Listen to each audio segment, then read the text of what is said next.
শেরপুর জেলা হাফেজ কারি মোহাম্মদ হাবিবুর রহমান।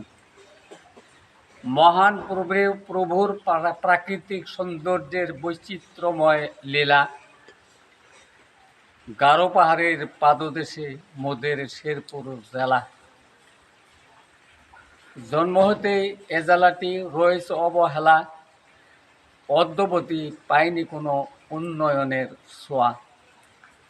সরু রাস্তার দুপাশ দিয়ে গড়ে উঠেছে বাড়ি, দুর্ঘটনায়ও ঢুকতে পারবে না নিরাপত্তার গাড়ি। এলোমেলোভাবে যথাযথা চলছে বেচা কেনা, এটাই যে জেলা শহর যায় না সেটা চেনা। শিক্ষা, চিকিৎসা, যাতায়াত ব্যবস্থা তড়িৎ উন্নয়ন করে আধুনিকতার সোয়াদে শেরপুর দিতে হবে গড়ে।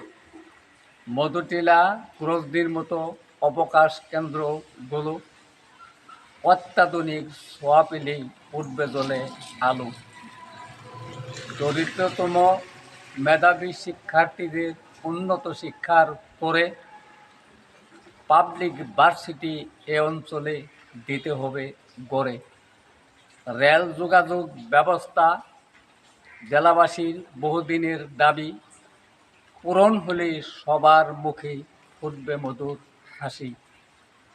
দেশবাসীকে আমন্ত্রণ জানাই শেরপুরে যান ঘুরে, দালানকোঠা না থাকিলেও মনটি যাবে ভরে। সৃষ্টিকর্তার সুপ্রিয় পানি, অকৃপণ হাতের দান, পান করিলেই জড়িয়ে যাবে আপনার দেহ প্রাণ।